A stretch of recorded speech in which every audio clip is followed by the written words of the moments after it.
ماہ رمضان کی نعمت پر ہر قسم کی تعریف و توصیف اللہ عز و جل کے لیے ہے۔ میں گواہی دیتا ہوں کہ اللہ کے سوا کوئی معبود برحق نہیں، وہ تنہا ہے، اس کا کوئی شریک نہیں، جو پے در پے نیکیوں کے مواسم و مواقع عطا کرتا ہے، اور ان میں سے سب سے معطر موسم رمضان کا ہے۔ میں گواہی دیتا ہوں کہ ہمارے سردار و نبی محمد اس کے بندے اور رسول ہیں، جنہوں نے ہمیں اس بات کی خبر دی کہ رمضان کی پہلی رات ہی شیاطین کو باندھ دیا جاتا ہے۔ درود و سلام نازل ہوں ان پر، ان کی آل پر اور صحابہ کرام پر، جنہوں نے ماہ رمضان میں خوب نیک اعمال کیے اور اللہ نے انہیں شرف قبولیت بخشا۔ حمد و صلوات کے بعد میں آپ سب کو اور اپنے نفس کو تقوی الہی کی نصیحت کرتا ہوں۔ ارشاد باری تعالیٰ ہے، اے ایمان والو، تم پر روزے فرض کر دیے گئے ویسے ہی جیسے تم سے پہلے لوگوں پر فرض کیے گئے تھے، تاکہ تم تقوی کی راہ اختیار کرو۔ ماہ رمضان کے انوار و تجلیات برسنے ہی والے ہیں، ان کی روشنی بالکل ہمارے قریب پہنچ چکی ہے، اس کی آمد کا وقت ہوا چاہتا ہے۔ نفوس میں ماہ رمضان کا مقام انتہائی بلند ہے، دلوں میں اس کی محبت پیوست ہے اور سب پر اسے فوقیت حاصل ہے۔ اس مہینے کے دن رحمت الہی کے خزینوں سے اور رات مغفرت الہی اور رحمت کے جھونکوں سے معمور ہوتی ہیں۔ کائنات کی لذیذ ترین چیز، زندگی کی سب سے خوبصورت شئی، آنکھوں کی ٹھنڈک اور عظیم نعمت اللہ کی جانب متوجہ ہونا اور اس سے لو لگانا ہے، اور اس میں بھی سب سے مرکزی کردار دل کا ہے کہ آپ قلبی طور پر مکمل اللہ تعالیٰ کی طرف مائل ہو جائیں، اسی کو اپنا مطلوب و مقصود اور آنکھوں کا تارا بنا لیں، یہاں تک کہ آپ کا دل محبت الہی سے سرشار ہو جائے۔ بالخصوص ماہ رمضان میں اور بالعموم زندگی بھر رجوع اللہ کے راستے اور دروازے کھلے رہتے ہیں، ان میں داخل ہونے کی راہ میں لوگوں کے لیے کوئی بھی چیز مانے نہیں۔ اللہ کی جانب رجوع کرنے کے خوبصورت ترین اعمال میں سے ایک عمل روزہ بھی ہے، کیونکہ ایک مسلمان اپنے کھانے پینے کو صرف رضائے الہی کی خاطر ترک کر دیتا ہے، تو جو شخص روزے کے ذریعے اللہ کی جانب بڑھے گا تو اللہ تعالیٰ اسے ناقابل بیان جزا و بدلہ عطا فرمائے گا اور اسے بے مثال فضل و کرم سے نوازے گا، جیسا کہ حدیث شریف میں ہے۔ رسول اللہ صلی اللہ علیہ وسلم نے ارشاد فرمایا، ابن آدم کے ہر نیک عمل کو 10 گنا سے 700 گنا تک بڑھا دیا جاتا ہے۔ اللہ نے فرمایا سوائے روزے کے، کیونکہ وہ میرے لیے ہے اور میں ہی اس کا بدلہ دوں گا۔ وہ میری وجہ سے اپنی جنسی خواہش اور اپنا کھانا پینا چھوڑ دیتا ہے۔ روزہ رکھنے والے کے لیے 2 خوشیاں ہیں، ایک خوشی اس کے افطار کے وقت اور ایک خوشی اپنے رب سے ملاقات کے وقت، اور یقیناً روزے دار کے منہ کی بو اللہ کے نزدیک مشک کی خوشبو سے زیادہ پاکیزہ ہے۔ مسلم۔ اسی طرح نماز اللہ کی جانب متوجہ ہونے اور اسے لو لگانے کا سب سے اہم ذریعہ ہے، کیونکہ اس میں انسان اپنے رب سے سرگوشی کرنے کے لیے کھڑا ہوتا ہے، جیسا کہ اللہ تعالیٰ نے جیسا کہ رسول اللہ صلی اللہ علیہ وسلم نے ارشاد فرمایا، تم میں سے جب کوئی نماز کے لیے کھڑا ہوتا ہے تو اپنے پروردگار سے مناجات و سرگوشی کر رہا ہوتا ہے، اس کی تعریف و تحمید، خشوع و خضوع، عاجز و انکساری کے ذریعے سرگوشی کر رہا ہوتا ہے کہ وہ اسے معاف کر دے، اس پر رحم کر دے، اسے عافیت عطا کر دے، اسے ہدایت سے سرفراز کر دے اور اسے رزق اور مال سے مالا مال کر دے۔ جب اس کا دل ان تمام معانی کا ادراک کر لیتا ہے تو اپنی نماز میں قربت الہی کی لذت محسوس کرنے لگتا ہے اور انابت اللہ کی نعمت سے مشرف ہو جاتا ہے۔ اور رمضان میں نماز تو راحت و سرور، سکون و اطمینان اور متنوع قسم کی خیر و بھلائی کا باعث ہے۔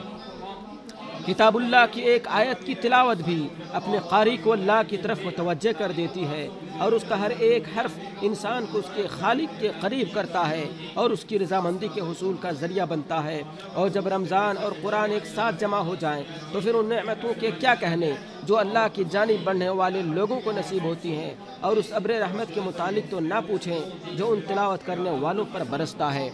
جب بھی آپ غور و تدبر سے قرآن کی تلاوت کریں گے، اللہ بھی آپ کی جانب خصوصی توجہ کرے گا، اس سے آپ کا مقام کئی گنا بڑھ جائے گا۔ نیکیوں سے بھرپور آپ کا اجر و ثواب بڑھ جائے گا، آپ کی زندگی چمک اٹھے گی۔ جیسا کہ رسول اللہ نے ارشاد فرمایا، صاحب قرآن سے کہا جائے گا کہ پڑھتا جا اور چڑھتا جا، اسی طرح ٹھہر ٹھہر کر پڑھ جیسے دنیا میں پڑھا کرتا تھا، جہاں آخری آیت ختم کرے گا وہیں تیری منزل ہوگی۔ اللہ کی جانب متوجہ ہونے کے لیے صبح و شام و سحر، اٹھتے بیٹھتے ہر وقت ذکر الہی کا وسیع دروازہ آپ کے لیے کھلا ہے۔ اللہ سے لو لگانے والا ماہ رمضان میں ایک ایک لمحے سے فائدہ اٹھاتا ہے۔ رمضان کا سایہ بہت ہی معمولی سایہ ہے جو بہت تیزی سے ختم ہو جانے والا ہے، لیکن اس کا اجر انتہائی عظیم ہے، اس کی فضیلت بہت زیادہ ہے۔ امام بخاری نے روایت کیا ہے کہ رسول اللہ صلی اللہ علیہ وسلم نے فرمایا، اللہ تعالیٰ فرماتا ہے، میں اپنے بندے کے گمان کے ساتھ ہوں جیسا وہ گمان مجھ سے رکھے، اور میں اس کے ساتھ ہوں جب وہ میرا ذکر کرتا ہے۔ اگر وہ میرا دل میں ذکر کرتا ہے تو میں بھی دل میں اس کا ذکر کرتا ہوں، اور اگر وہ میرا ذکر لوگوں میں کرتا ہے تو میں ان لوگوں سے بہتر لوگوں میں اس کا ذکر کرتا ہوں۔ تو اس ذکر کا کیا کہنا جو خشوع و خضوع سے معمور دل اور روزہ دار زبان سے جاری ہو۔ رمضان میں دعا کی ہمیں تو فضیلت بھی بہت زیادہ بڑھ جاتی ہے۔ جب چاروں طرف سناٹا چھا جاتا ہے، شب دیجور اپنی چادر پھیلا دیتی ہے اور ظلمت و تاریکی اپنا پردہ گرا دیتی ہے، تو انسان ایسے وقت میں اپنے رب سے سرگوشی کرتا ہے اور زبان حال سے یوں گویا ہوتا ہے، اے میرے پروردگار، تیرے علاوہ کون ہے جس سے میں لو لگاؤں اور جس کی پناہ لوں؟ میں گناہوں کا بوجھ لے کر تیری چوکھٹ پر آیا ہوں، تو مجھے بخش دے، مجھ پر رحم فرما اور میرے دل کو نور سے بھر دے۔ اللہ تعالیٰ کے خزانے عطا و بخشش سے نہیں گھٹتے، وہ تمہارے ہر گرتے آنسو کو دیکھتا ہے، تمہارے حزن و ملال اور دل کی بے چینی کو جانتا ہے، تمہارے سارے دکھ و درد پر اس کی نگاہ ہے، وہ تمہاری دعا اور گریہ وزاری کو سنتا ہے، بلکہ دعا میں الحاح وہ گریہ وزاری کرنے والے انسان کو پسند کرتا ہے۔ وہ کبھی اپنے بندے کی دعا سے تاہٹ محسوس نہیں کرتا، بلکہ وہ حد درجہ خوش ہوتا ہے۔ ارشاد باری تعالیٰ ہے، اے نبی، اگر آپ سے میرے بندے میرے بارے میں پوچھیں تو آپ کہہ دیجئے کہ میں قریب ہوں، پکارنے والے کی پکار کا جواب دیتا ہوں جب وہ مجھے پکارتا ہے۔ بس انہیں چاہیے کہ میرے حکم کو مانیں اور مجھ پر ایمان لائیں تاکہ راہ راست پر آ جائیں۔ رمضان میں اہل ایمان زخمیوں کی آہیں سننے، مظلوموں کی مدد کرنے، کمزوروں کی داد رسی کرنے اور مسلمانوں کے درد کو بانٹنے کے لیے بےتاب رہتا ہے، اور یقیناً یہ رجوع اللہ کی خوبصورت ترین صورتوں میں سے ایک ہے۔ یہ قوت ایمانی کے حقوق میں سے ایک بنیادی حق ہے اور آسمان والے کی رحمت کے حصول کا بھی موجب ہے، جیسا کہ رسول اللہ صلی اللہ علیہ وسلم نے ارشاد فرمایا، رحم کرنے والوں پر رحمان رحم فرماتا ہے، تم زمین والوں پر رحم کرو تو آسمان والا تم پر رحم کرے گا۔ ابو داؤد۔ اللہ کی طرف متوجہ ہونے کے ثمرات میں سے اگر آپ کو صرف یہی ایک ثمرہ حاصل ہو جائے کہ اللہ تعالیٰ آپ کی طرف متوجہ ہوتا ہے تو یہی کافی ہے۔ اس کلمہ کے تحت ایسی اسرار و معانی پوشیدہ ہیں جن کی کما حق نہ وضاحت کی جا سکتی ہے اور نہ ہی الفاظ ان کا احاطہ کر سکتے ہیں۔ تو پھر اس وقت کے عطا و بخشش کا کیا کہنا جب اللہ رب العالمین ماہ رمضان میں آپ کی طرف متوجہ ہوتا ہے، جس میں وہ اپنی سخاوت، مہربانی، عطا و بخشش اور رحمت و مغفرت کے ساتھ آپ کی طرف متوجہ ہوتا ہے، جو آپ کی نیکی کا بدلہ احسان اور مزید اضافے کے ساتھ ادا کرتا ہے، آپ کے طلب قربت کا بدلہ قربت اور مزید اضافے کے ساتھ ادا کرتا ہے، اور آپ کے رجوع اللہ کا بدلہ قبولیت اور مزید اضافے کے ساتھ عطا کرتا ہے۔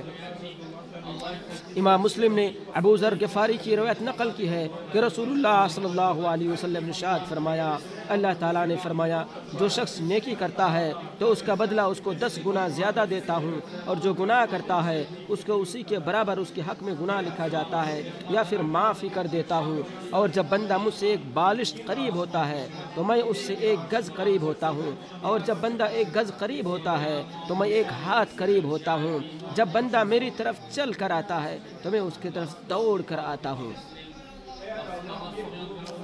جب اللہ رب العالمین بندے کی طرف متوجہ ہوتا ہے تو اس سے محبت کرنے لگتا ہے، اور جب اس سے محبت کرنے لگتا ہے تو اسے قبول فرما لیتا ہے، اور آسمان و زمین میں اسے محبوب بنا دیتا ہے، اس کے دل کو جلا اور زندگی بخشتا ہے، اس کی عزت اور شان کو بڑھا دیتا ہے، اس کے ذکر کو بلند کر دیتا ہے، اسے صحیح سمت چلنے کی توفیق عطا فرماتا ہے، اس کی کوششوں میں مدد فرماتا ہے، جب وہ پکارتا ہے تو اس کی پکار کو سنتا ہے اور ہر برائی سے اسے بچا لیتا ہے، اگر آپ چاہتے ہیں کہ اللہ کے آپ کر متوجہ ہونے کے بعد پہلوؤں کو جانیں اور سمجھیں تو اس حدیث پر غور کریں۔ امام بخاری نے ابو ہریرہ سے روایت کیا ہے، آپ صلی اللہ علیہ وسلم نے ارشاد فرمایا، اللہ تعالیٰ نے فرمایا کہ جس شخص نے میرے کسی ولی سے دشمنی کی، میرا اس کے ساتھ اعلان جنگ ہے، اور میرا بندہ جن چیزوں سے مجھ سے قریب ہوتا ہے ان میں سب سے محبوب وہ چیزیں ہیں جو میں نے ان پر فرض قرار دی ہیں، اور میرا بندہ نوافل کے ذریعے میرا قرب حاصل کرتا رہتا ہے یہاں تک کہ میں اسے محبت کرنے لگتا ہوں، اور جب میں اس سے محبت کرنے لگتا ہوں تو پھر اس کے نتیجے میں اس کا کان بن جاتا ہوں جس سے وہ سنتا ہے، اس کی آنکھ بن جاتا ہوں جس سے وہ دیکھتا ہے، اس کا ہاتھ بن جاتا ہوں جس سے وہ پکڑتا ہے، اور اس کا پیر بن جاتا ہوں جس سے وہ چلتا ہے۔ اگر وہ مجھ سے کسی چیز کا سوال کرتا ہے تو میں اسے ضرور دیتا ہوں، اور اگر وہ کسی چیز سے میری پناہ چاہتا ہے تو میں اسے ضرور پناہ دیتا ہوں، اور کسی چیز کے کرنے میں مجھے اتنا تردد نہیں ہوتا جتنا تردد مومن کی روح قبض کرنے پر ہوتا ہے جو موت کو ناپسند کرتا ہے اور مجھے اسے غمگین کرنا ناپسند ہوتا ہے۔ اللہ تعالیٰ میرے اور آپ کے لیے قرآن کریم کو بابرکت بنائے، مجھے اور آپ کو اس میں موجود حکیمانہ پند و نصائح اور آیات سے نفع پہنچائے۔ میں انہی باتوں کے ساتھ پہلا خطبہ ختم کرتا ہوں اور اللہ سے اپنے لیے اور آپ سب کے لیے بخشش طلب کرتا ہوں، آپ بھی بخشش طلب کریں۔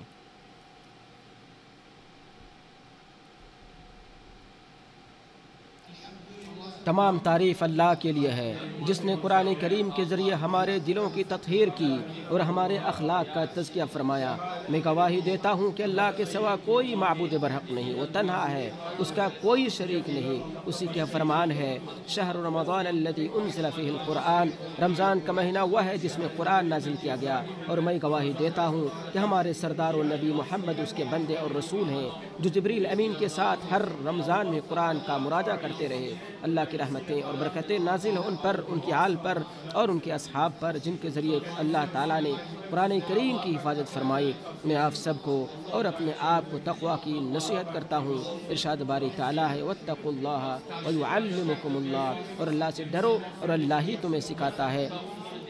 لوگوں، جب اطاعت کے مواسم آتے ہیں تو ایک مسلمان کو ان سے بے حد خوشی ہوتی ہے، وہ اپنے کندھے سے سستی و کاہلی کی چادر کو اتار پھینکتا ہے اور خوب محنت کرنے کے لیے کمر کس لیتا ہے تاکہ خیر کے ان مواسم سے خوب فائدہ اٹھا سکے جو کہ ممکن ہے دوبارہ نہ آئیں، اور اطاعت کے ان اوقات کو خیر و نیکی سے آباد رکھتا ہے تاکہ وہ فوت نہ ہو جائیں، اور وہ مغفرت اور جنت کی طرف سبقت کرتا ہے۔ چنانچہ رمضان کے خیرات و برکات کو حاصل کرنے کے لیے بلند عزم و ہمت کی ضرورت ہے۔ روزے کی اہمیت بتلاتے ہوئے رسول اللہ صلی اللہ علیہ وسلم نے ارشاد فرمایا، جو شخص ماہ رمضان کے روزے اللہ پر ایمان اور اجر و ثواب کی امید کے ساتھ رکھے تو اللہ اس کے پچھلے گناہوں کو معاف فرما دیتا ہے۔ اور قیام اللیل کی اہمیت و فضیلت بتلاتے ہوئے فرمایا، جو شخص ماہ رمضان میں اللہ پر ایمان اور اجر و ثواب کی امید کے ساتھ قیام کرے تو اللہ اس کے پچھلے گناہوں کو معاف فرما دیتا ہے۔ اور شب قدر کی اہمیت بتلاتے ہوئے فرمایا، جو شخص شب قدر میں اللہ پر ایمان اور اجر و ثواب کی امید کے ساتھ قیام کرے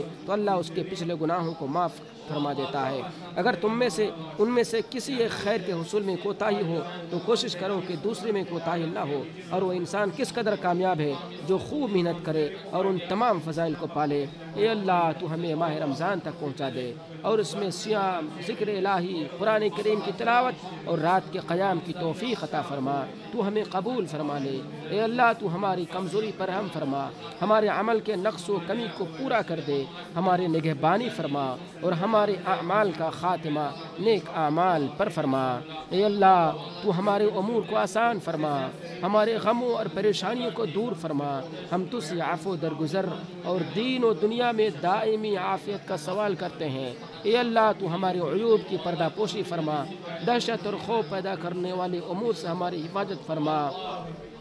اے اللہ، اے ہمارے رب، تو ہمیں دنیا و آخرت کی بھلائی عطا فرما اور جہنم کی آگ سے ہمیں نجات دے۔ اے اللہ، ہمارے فلسطینی بھائیوں کو جو مصیبت لاحق ہے اسے تو خوب جانتا ہے اور اس کو دور کرنے پر تو ہی قادر ہے۔ اے اللہ، تو ان کی مصیبت کو دور فرما۔ اے اللہ، وہ بھوکے ہیں انہیں کھانا کھلا، وہ ننگے پاؤں ہیں تو انہیں سہارا دے، ننگے بدن ہیں انہیں لباس دے، وہ مظلوم ہیں تو ان کے لیے انتقام لے لے دشمنوں سے۔ اے اللہ، تو ہمارے امام اور ولی امر خادم حرمین شریفین کو ہر خیر کی، ہر بھلائی کی توفیق دے، ان کے ولی عہد کو ہر اس کام کی توفیق دے جو تیری رضا اور تیری خوشنودی کا باعث ہو، اور جس میں ملک اور قوم کے لیے بھلائی مضمر ہو، اللہ کی رحمتیں اور برکتیں نازل ہوں ہمارے نبی محمد پر، ان کی آل پر اور ان کے تمام ساتھیوں پر۔